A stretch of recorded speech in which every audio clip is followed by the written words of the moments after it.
What's up, Desktopers? Xavier Wills here for Desktop Bodybuilding, and we are back with another video. And today this is part one of my two-part interview with Sergio Oliva Jr, the fifth place finisher at the 2020 Arnold Classic, also the winner of the Ed Corney Best Poser Award at that 2020 Arnold Classic. And we discuss a whole range of topics, from him being on stage, being awarded that award by Arnold Schwarzenegger, and what went on backstage and what Arnold actually said to Sergio. Also, Sergio discusses how his dad, Sergio Oliva Sr, is not his favorite Mr Olympia, and we go into a whole lot more topics, and part two gets even crazier as well. So make sure that you guys like this video, give it a thumbs up, smash that thumbs up button if you appreciate and like this content and want to see more of it, because I want to keep bringing this to you guys. And if I can make this a full-time thing, then you'll be getting a lot more videos. So make sure you do that. Subscribe, hit the notification bell button. That way you'll be notified of every video that goes up for myself, Xavier Wills, at Desktop Bodybuilding. And anyway, guys, I hope you enjoy this video.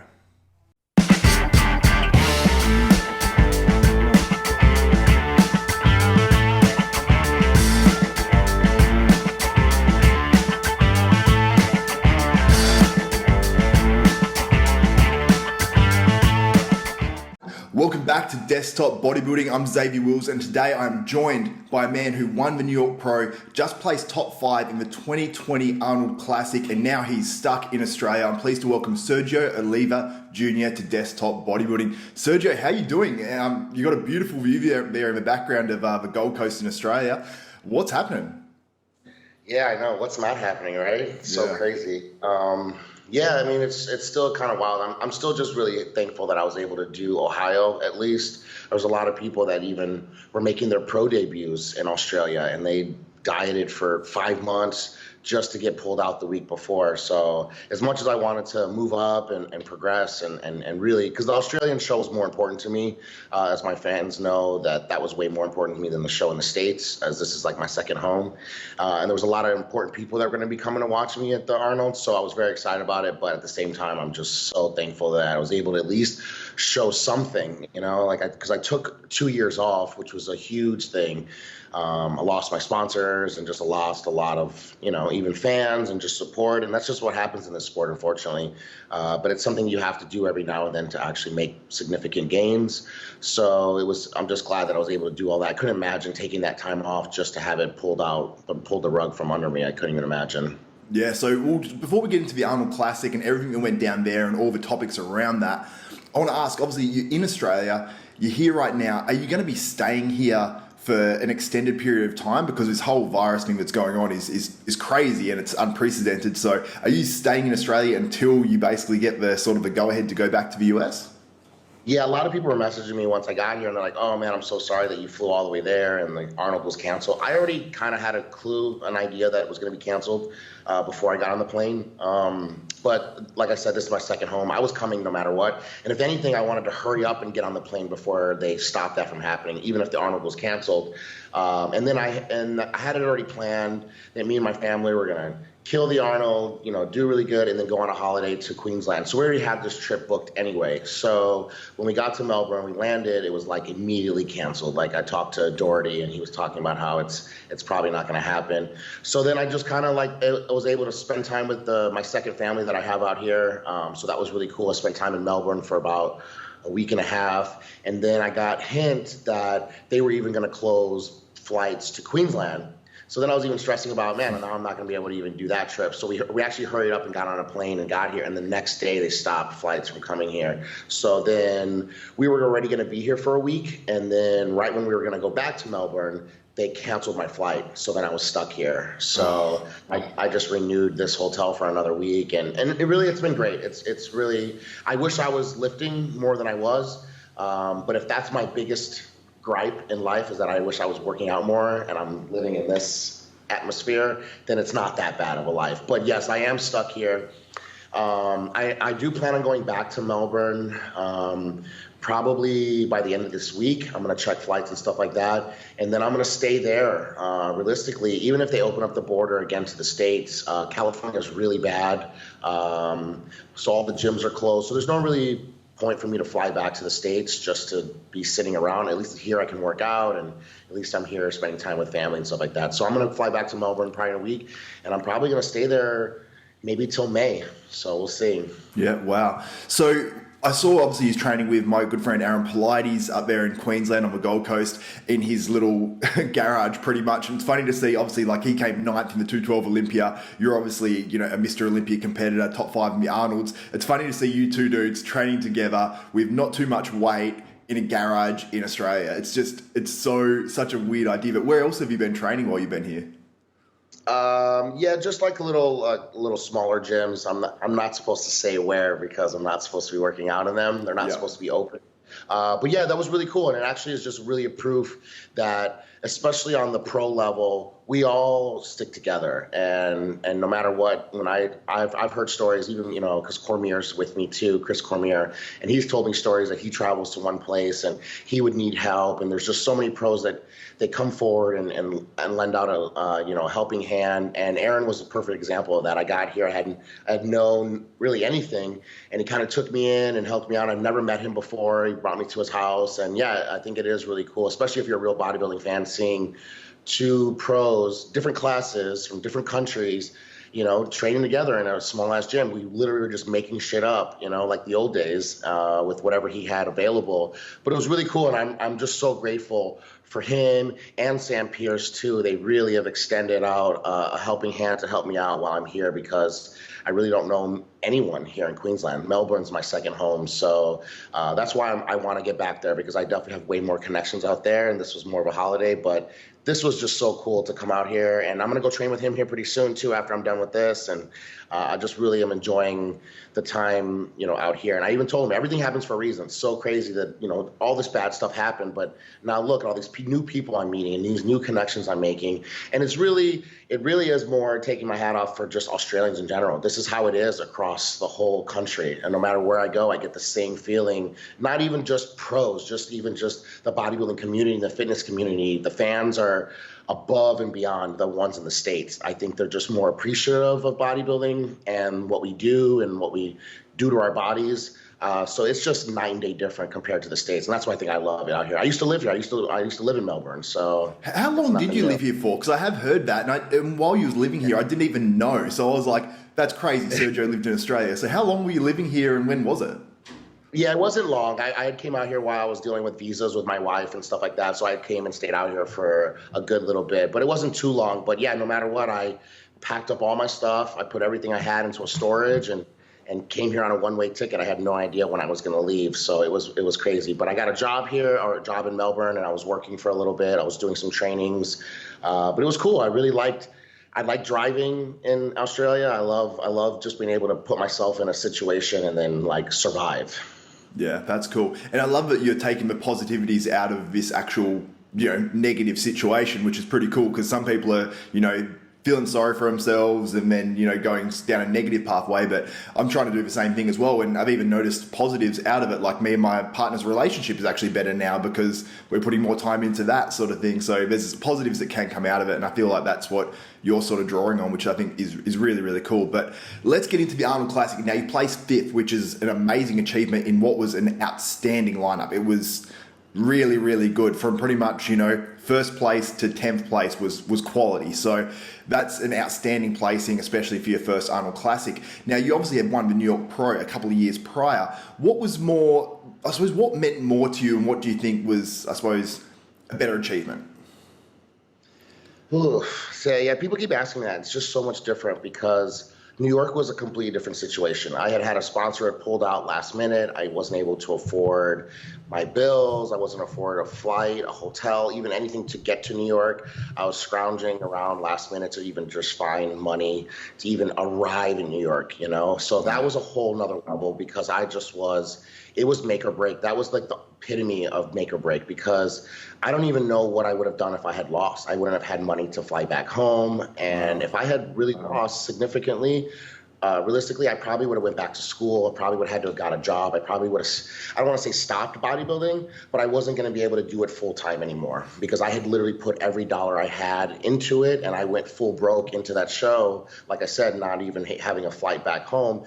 I probably would have had to gone back to a regular life and got a job just to pay my bills. So the fact that I won New York, it just slingshotted everything forward. Not only me financially, but able mentally that I actually, because a lot of times in this sport, and you don't even have to be a pro to have this. You start to get to this feeling where you're like, man, is this for me? Am I wasting too much time? Because at some point, you've seen bodybuilders, they ruin their whole lives because they have this dream that they're going to be a pro, and it's never going to happen. They're never going to make money from it.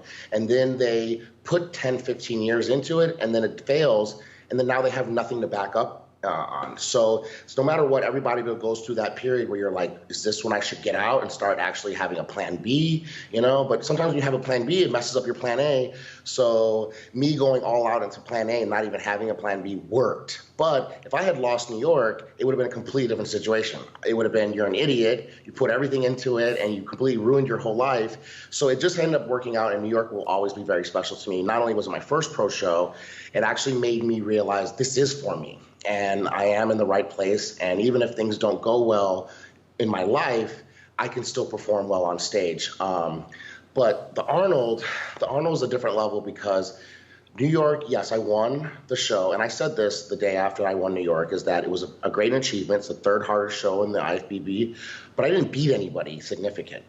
Everyone that I had beat was kind of still at my level. If I had did it the year before, Rolly did it, Dexter did it, Nathan did it, Kuklo did it. If I had won that year, then that's completely different. 1 year later, I'm only going against De La Rosa, Juan, and Akeem and stuff like that, who are great athletes, but nowhere near Mr. Olympia levels. So doing the Arnold and beating people that were my favorites, Cedric's one of my favorite bodybuilders ever.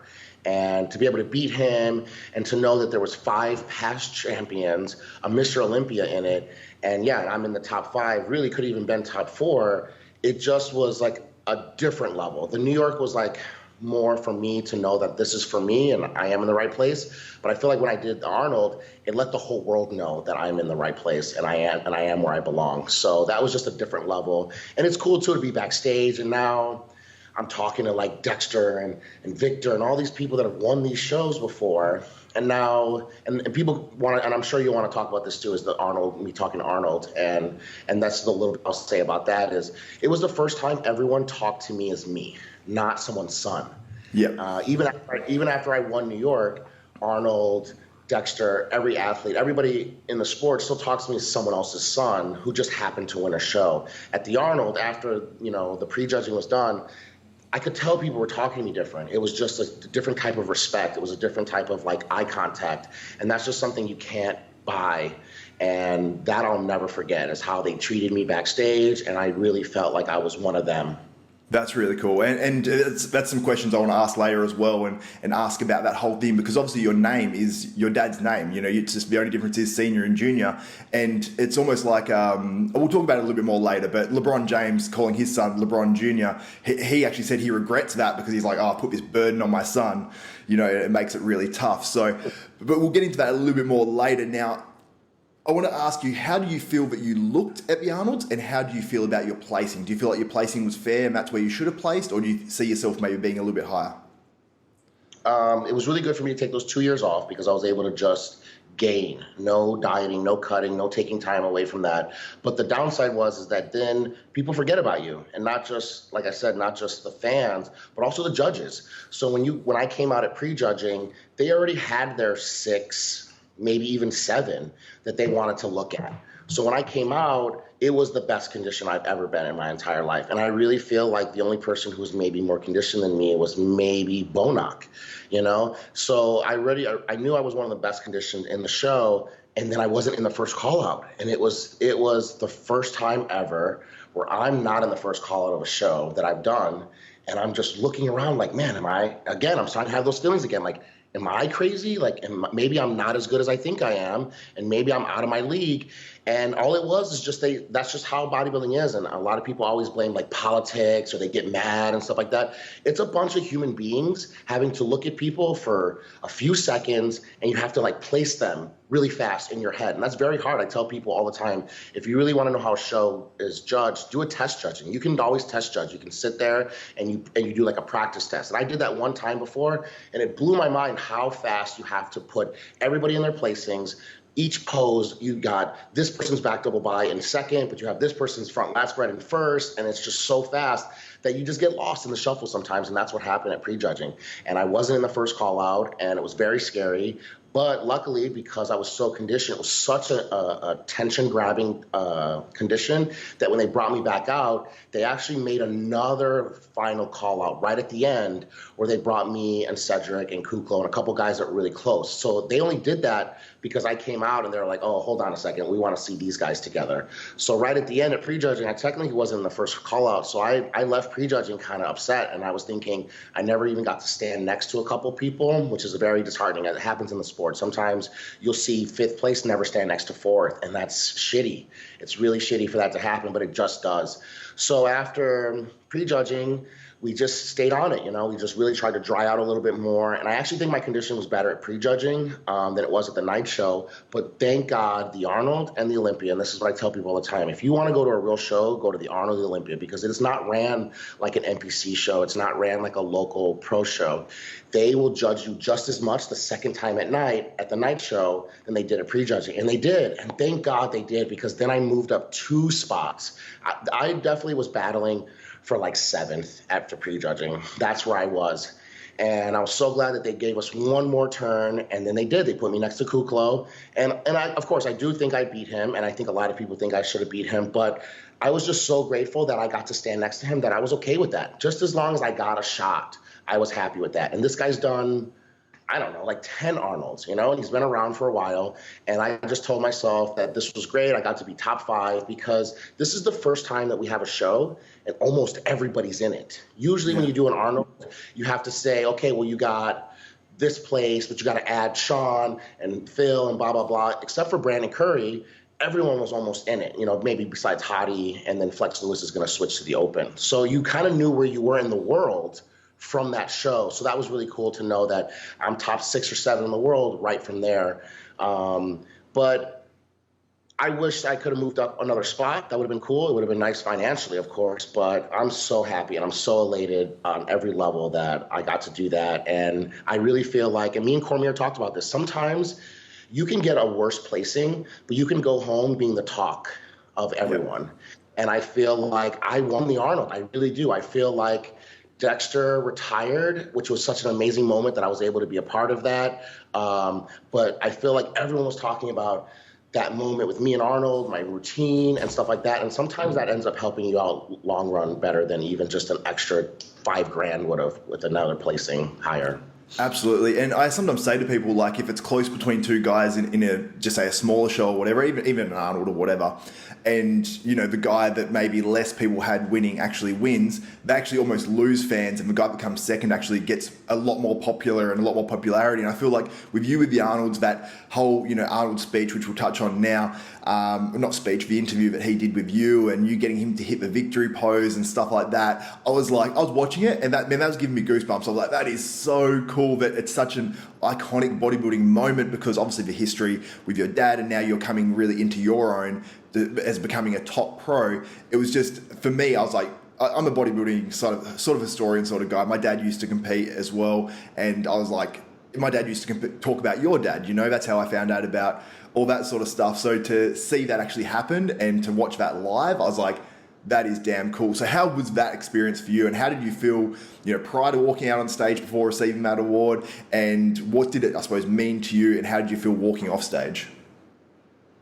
Well, I just want to also touch on about how you were saying how you're a big fan of the sport, and that's why I've done this. I've only done one other interview since the Arnold, and that's why I really wanted to, because you can tell when someone's a real fan of fitness industry and when they're actually a fan of bodybuilding. There's a big difference. So you can tell that it literally, is in your blood. So that's really cool that you say that. I didn't know it was your dad. That makes sense. Yeah. I actually think a lot of people, right, that aren't like us, they probably saw that as just kind of like, oh, that's cool. His dad competed against each other, and then now he won the posing award. It's literally so much more. It's like literally, history repeating itself. And so I didn't even think about it until someone else told me. I don't think it's ever going to happen again. There's never going to be another where 2 guys went against each other, and then now he has his own show, and now a son competes. Because I was even trying to think like like Hunter Labrada is the only other pro that's child of a pro to get a pro card. But there would never be a time where he's going to now do the show of someone his dad went against. Like, this literally is never going to happen ever again. And that's so cool if you really are a real fan of the history of the sport. But the actual in the moment, man, I really want to pretend and say that it was just so cool and I was, everything went smoothly. I was a wreck. I was so nervous. Like, it's so wild that I had all of it planned. I've had every part of that plan, including my routine. I had my song picked for that Arnold years ago. I knew that this was the song I was going to do. I literally had everything planned to the T, but in the moment, it's not the same. Like, you can have everything planned out, but it doesn't matter. Now, Arnold is still standing next to you, like rubbing shoulders with you, talking about me, and something I did, not my dad. And again, it was so surreal, and I was like shaking and I was nervous, and there was a bunch of other things I wanted to say in the speech I completely forgot.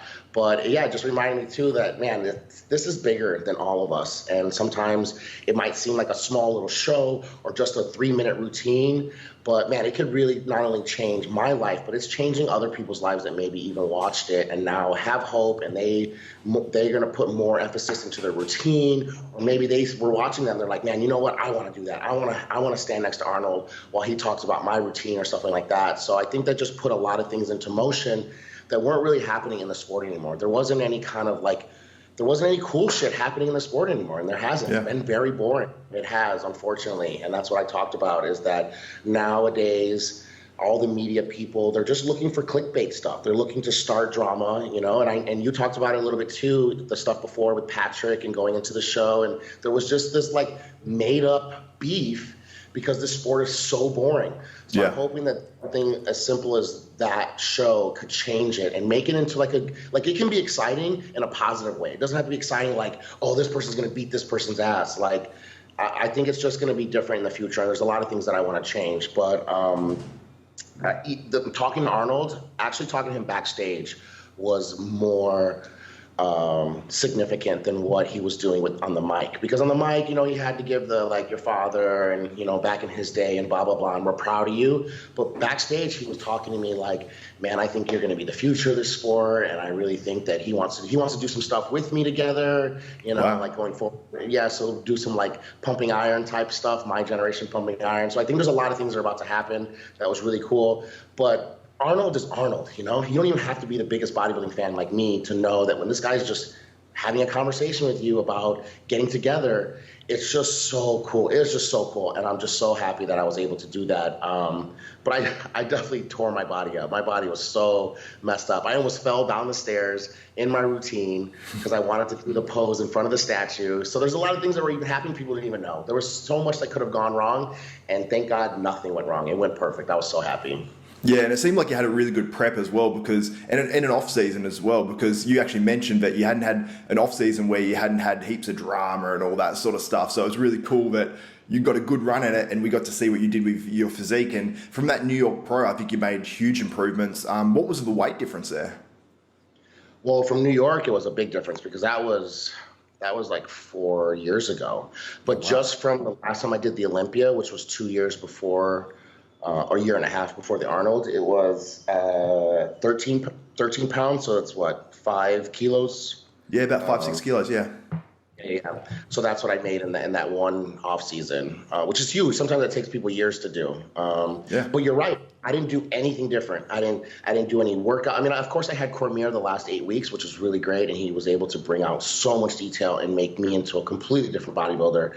But really, it was just getting rid of the drama in my life. And exactly like you said, it's so crazy how my ex-wife, who was Australian, caused so much anguish in my life, but because of her and me coming here, I have so many connections now here that I wouldn't have had if I didn't have that marriage. So everything happens for a reason, especially the bad. And I'm so glad that I married her and that went to shit, because now look at my life. I wouldn't be here and I wouldn't know these people. I wouldn't have had the connections to help me even perform at the Arnold the way I did. So it just, you're right. Just getting rid of the drama in my life literally put 5 kilos on my body. So imagine if I could do that for a few more years, what's going to happen? I'm really excited for the future. Very cool. Now, you mentioned that, I believe it was in your speech, that you mentioned that Terence Ruffin, who competed and got second in the Classic Physique the same weekend at the Arnold Classic, you mentioned, I think you even said that he's the best, you believe he's the best poser of all time, which is a huge statement because we know some of the amazing poses that we've seen over time, you know, through the 70s, 80s, 90s, and even today, there's some other good ones as well. Do you believe he is the very best of all time? And if not, who's the other guys that you like? Yeah, I do, because, and this is what I say too, I get, of course, I got shit about that, and I get shit about this when I say this all the time too, that my dad's not my favorite Mr. Olympia ever. Phil Heath is.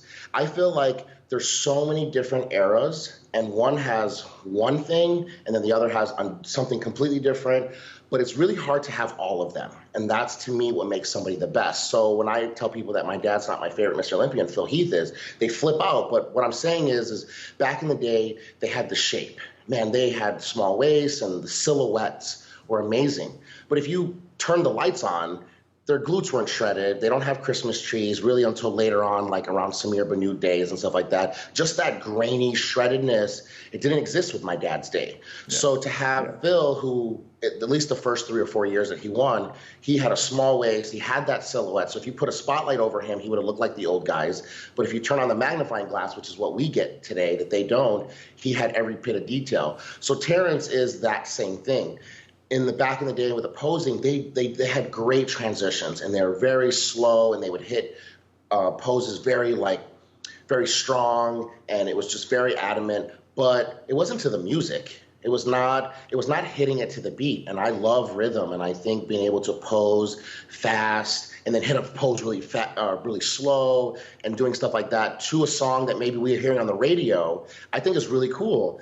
And that's not what we had back in the day, or you have today, where except for Kai, who's been the only one to really kind of do it where it's kind of like a dancing, that's just not my kind of posing. I don't like the stripper posings, and that's what you get. Well, they're doing it to the beat, they're hitting it to the beat, and they're pop locking, and they're doing stuff like that, but no way in hell am I ever gonna watch something like that and say, I wanna be that one day. I never wanna see someone break dance or put their hands on their hips and pop their butt back into the crowd, and that's gonna motivate me to be a bodybuilder. So having Terence, someone who's hitting classic poses to the beat, and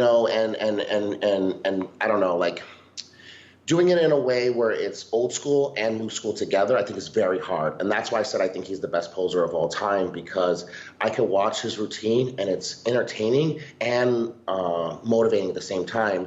Where sometimes maybe the guys back in the day, like look at Ed Corney, the award is named after Ed Corney. His posing was so great, it was very slow. And it was always to like an orchestra music, and it was like a moving statue, which is amazing. But today, I would love to hear songs that I listen to when I work out and see people pose to that. And I think that's why I said Terence is one of the best. But if I had to pick like of all time, like I said, I compared him to Muhammad Makawi, of course, Labrada.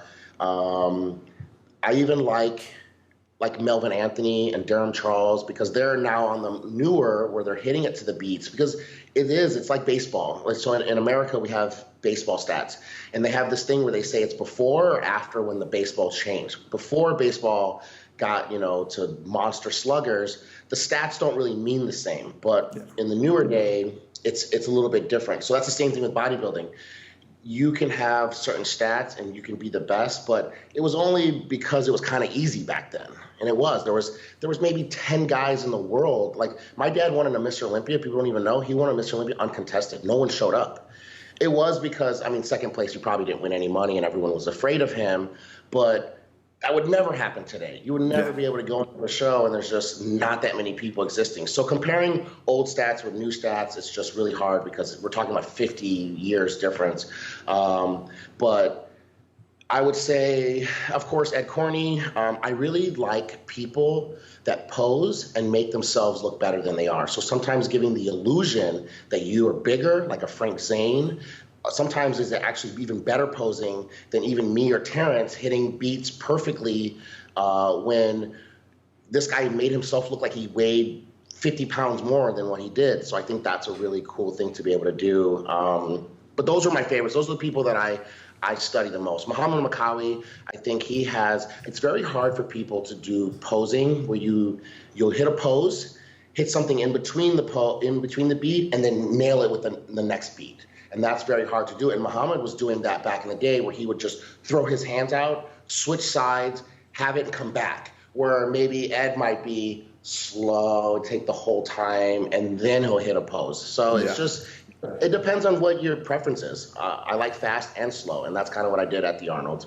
Yeah, and I was going to ask you about Melvin Anthony too, because he does the whole, first half of his routine is slow, very dramatic, and then he'll go into the beat will change and he'll do the whole pop locking, still hit poses, which is cool. I think when the bodybuilders actually, they'll do a bit of the dancing sort of stuff, but still hit the poses like traditional poses. I think that's really cool. But when it's just dancing, I'm like, like where's the bodybuilding in it too? But that's cool. I wish there was more people in my generation now that I could even talk shit to and be like, I'm going to win this. Like Josh won the year before.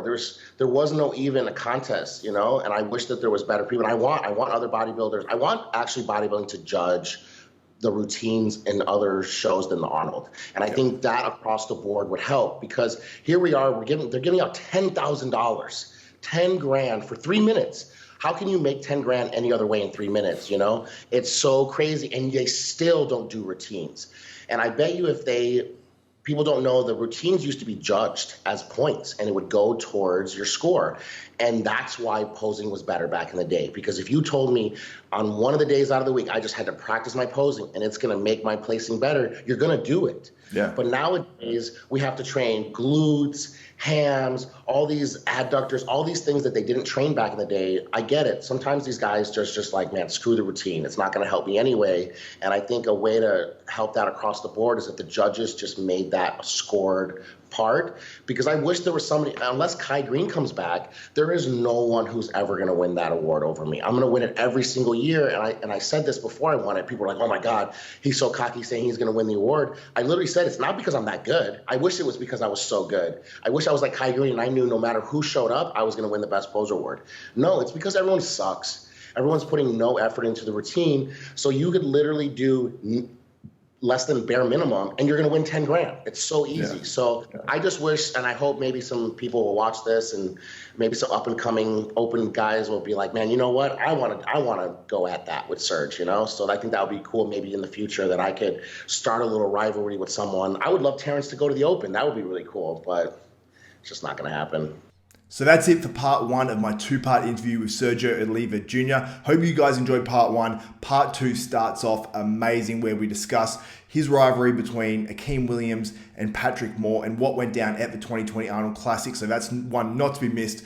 So make sure you give me a thumbs up if you appreciate and like this content, and subscribe so you don't miss out on part two and you don't miss out on my interview that's coming up with four-time Mr Olympia, Jay Cutler. And that one goes for a long time, pretty much longer than this video as well. And also there is a preview video up already, but the whole interview might be up by the time you guys watch this. So hope you guys enjoyed this content. If you like and appreciate, like I said, do all that stuff, subscribe, hit the notification bell button. That way you won't miss out on part two of my interview with Sergio Oliva Jr. Anyway, from the bottom of my heart, thank you so much for all the love I've been getting on these videos lately, guys. It really means the world to me. I'm going to be shouting you guys out in future videos as well, because I've had stuff shared out on social media. And if you guys want to support me and try to make this a full-time thing for me, make sure you share that stuff out on like Instagram, share the stuff on Facebook, and tag me in it. Yeah, it's at Xavier A. Wills. Also tag Desktop Bodybuilding. That's the main one, and I'll share that stuff out for you guys as well. So I'll share your shares because it's much appreciated from me. So that's it for another video. For Xavier Wills, Desktop Bodybuilding, we are out, and tune into part two of my interview with Sergio Oliva Jr.